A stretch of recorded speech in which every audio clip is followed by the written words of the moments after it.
وہ اس کے پاس جانے لگا، جب اس نے ہاتھ کے اشارے سے روک دیا۔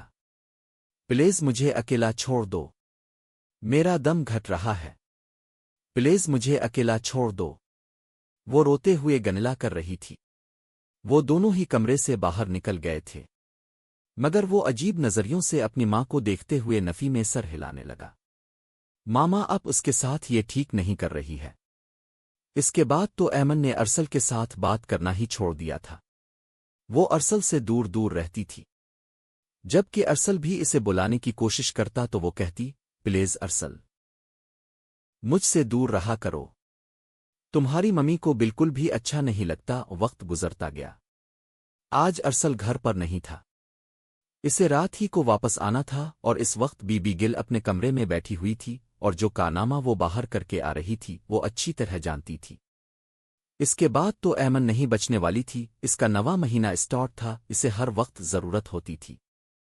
اس کے ساتھ ہمیشہ کوئی نہ کوئی ملازمہ ہوتی تھی جو اس کا خیال رکھتی تھی۔ اس نے دیکھا کہ ٹیبل پر رکھے جگ میں پانی نہیں تھا۔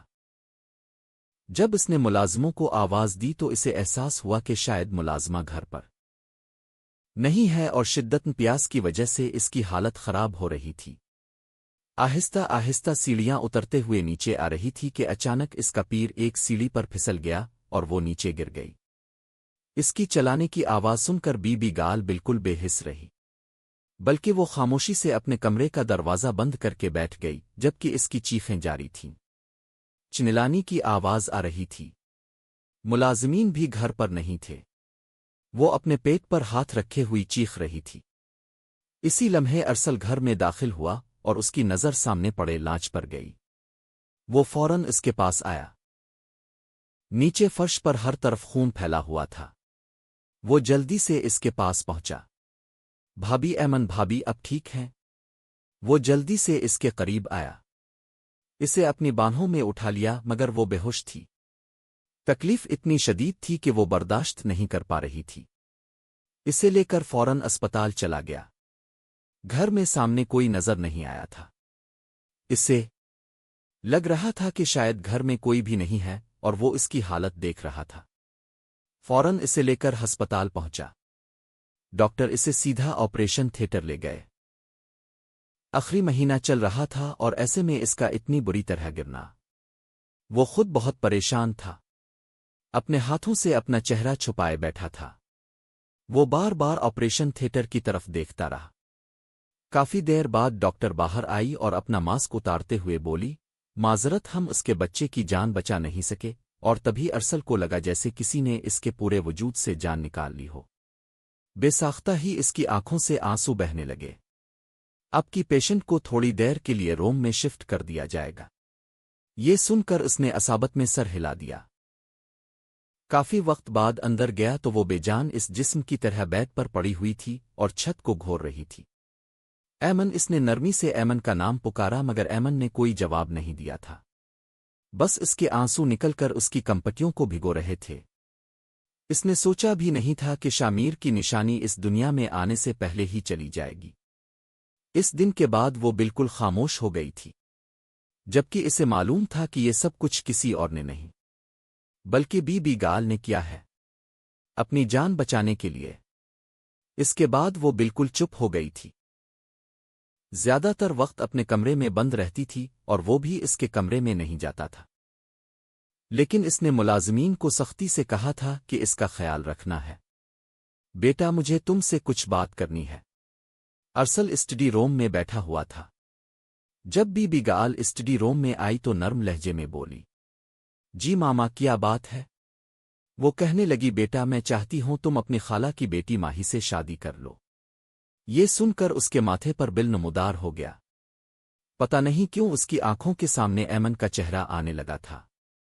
دیکھو بیٹے، ماہین بہت اچھی لڑکی ہے، اور اگر تم چاہتے ہو کہ تمہارے اور ایمن کے بارے میں کوئی غلط فہمی نہ پیدا ہو تو بہتر یہی ہوگا کہ تم ماہین سے شادی کر لو۔